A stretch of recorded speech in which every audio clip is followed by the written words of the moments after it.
Match Araï. Je parle du Mali. Au Mali, les amis, il y a un gros scandale comme ça. Un pays qui est en guerre. Oui, c'est une guerre contre les groupes des bandits, des groupes de personnes déréglées, des drogués, que l'impérialisme est en train d'utiliser pour continuer à maintenir son hégémonie et en pillant en même temps ce pays. Et alors, un gros scandale éclate, les amis. On parle de 56 milliards de francs CFA. 56 milliards de francs CFA détournés dans l'achat de l'avion présidentiel. Vous avez entendu bien ce que j'ai dit?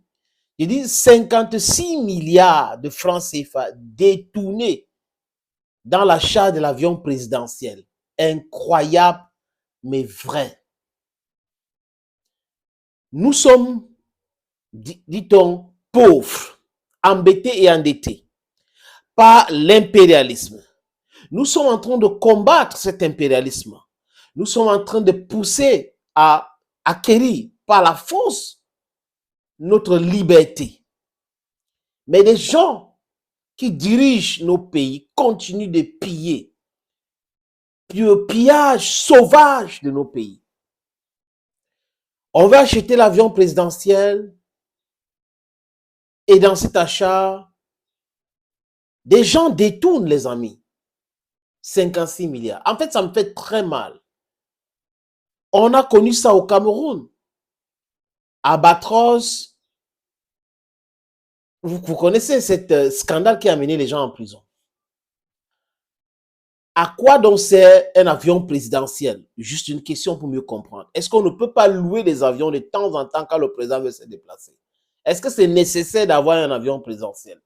Je pose juste la question. Maintenant, si on a trouvé que c'est vraiment nécessaire d'avoir un avion pour le président,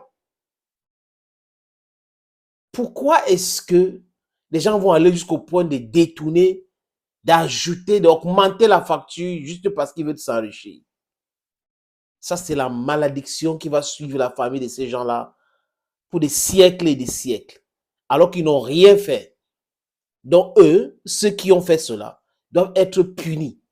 Sinon, il y aura des répercussions. Et nous ne voulons pas de cela.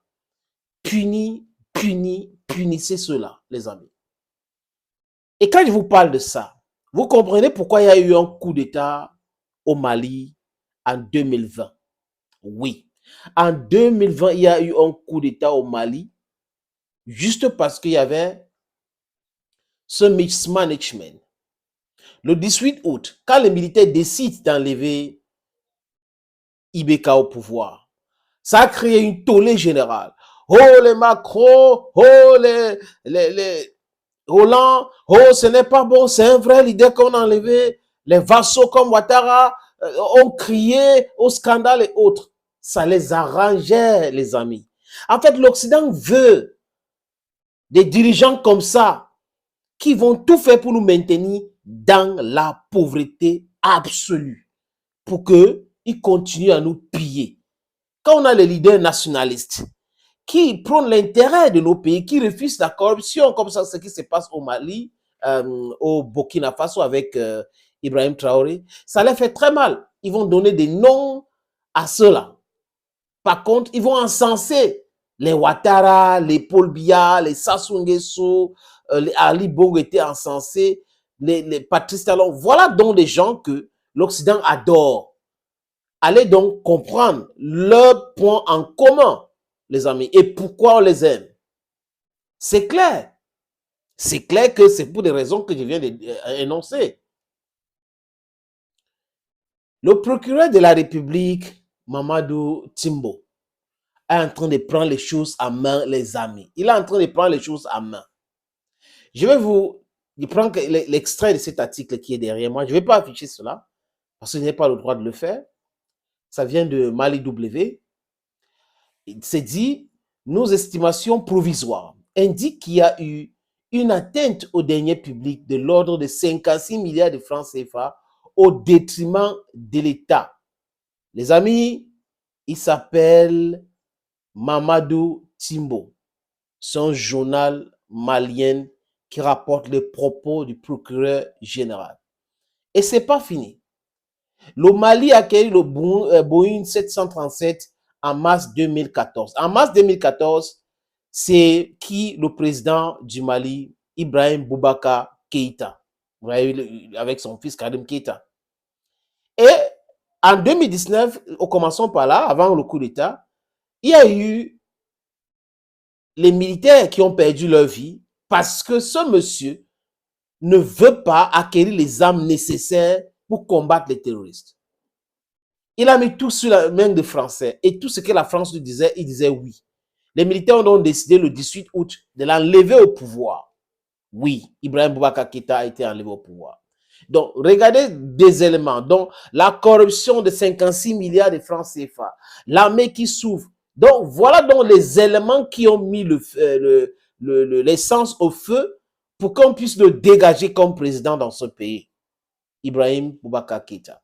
Le journal continue, les amis. Concernant ce Boeing que la présidence devait acheter aux États-Unis en 2014, l'article dit quoi? L'acte de vente est signé le 20 mars 2014 à Oklahoma City, aux États-Unis, entre la République du Mali et Wells Fargo, une grande banque américaine qui était en possession du titre de propriété de l'aéronef. Cependant, c'est une société écran du nom de Mali BBG Limited, basée à Aruba dans les Caraïbes, qui fait une demande d'exportation de l'avion auprès des autorités américaines. La dite société avait été montée 2 semaines auparavant à Arrangested, sur l'île d'Aruba, un paradis fiscal. L'opacité autour du coût réel de l'avion et le manque de transparence budgétaire crée aussitôt un scandale. Voilà des gens qu'on aime en Occident. Paix à son âme, hein? Voilà, on parle pas mal de morts. Il est parti le 6 janvier 2022, Ibrahim Boubacar Keïta. Mais voilà ce qu'il a laissé comme héritage. Ce qu'il a laissé comme héritage que Assimi Goïta et les amis qui sont au gouvernement aujourd'hui sont en train de vouloir rectifier. Voilà un gros scandale. Et les amis, ceux-là qui sont concernés par ces scandales, certains ont fui. Il faut que les nouvelles autorités du Mali demandent qu'on puisse les rapatrier pour les juger. Vous allez voir, quand on va demander, quand la justice va demander que ces gens-là doivent être entendus, qu'est-ce qu'ils vont dire? Oui, quand on va demander l'entendre de ces gens-là, I'm English speaking, never mind if there's a little mistake, just understand the important, the message, that's what is important. Ils vont refuser parce qu'ils seront protégés. Certainement, ces milliards sont dans les banques en Occident. Voilà donc des gens avec lesquels certains disent que nous devrons rester, nous devrons collaborer, même à nos dépens.